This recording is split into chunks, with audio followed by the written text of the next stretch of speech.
The state government will continue to push for the closure of Hazelwood Power Station, despite Federal Climate Change Minister Greg Combet ruling out financial assistance in the next 4 years.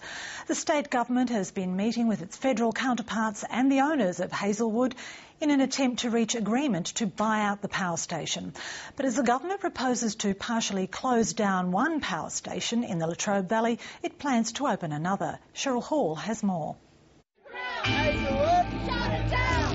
It's become a familiar scene at Morwell, the annual demonstration, this one last weekend, against Australia's dirtiest coal-fired power station and one of the most polluting in the world.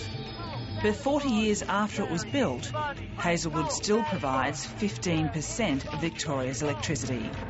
The state government wants it closed soon, but it could be replaced by another coal-fired power station nearby. They could wipe out with one hand what they do by reducing Hazelwood. Their plan to cut Hazelwood by about a quarter, maybe it's equivalent to about 3% reduction in emissions, so it doesn't get them anywhere near their supposed 20% target, which itself, I would argue, is inadequate. The Victorian government is in negotiations with International Power, which owns Hazelwood Power Station.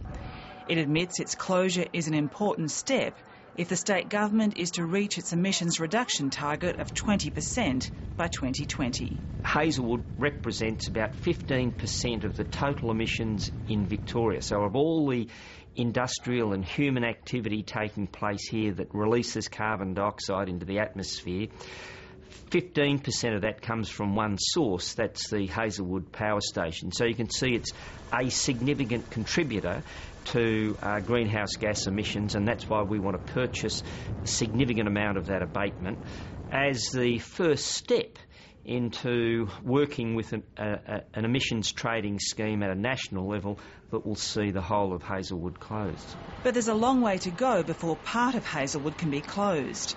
The state government needs to agree on a price to buy out the owners.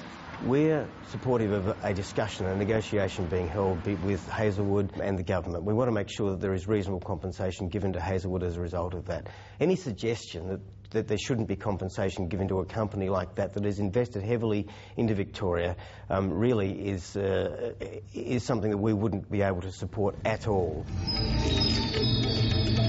A phased closure is expected to cost $500 million in compensation.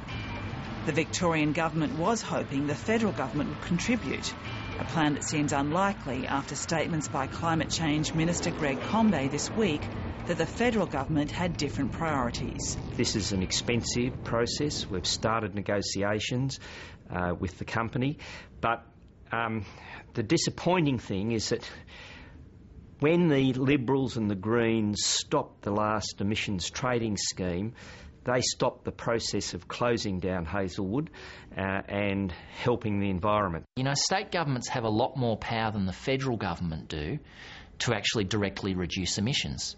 If you think about native forest logging, tree clearing, land use decisions, the transport systems themselves, the building codes, all these tools are in John Brumby's hands. But it's the federal government that seems to have got most of the attention when it comes to climate change. The new power station is being developed by a company established by HRL called Dual Gas. It will be cleaner than its Latrobe Valley neighbours, with half the emissions of Hazelwood, using gasified brown coal to generate power. But the proposal isn't popular. Last week, the EPA received thousands of submissions against it.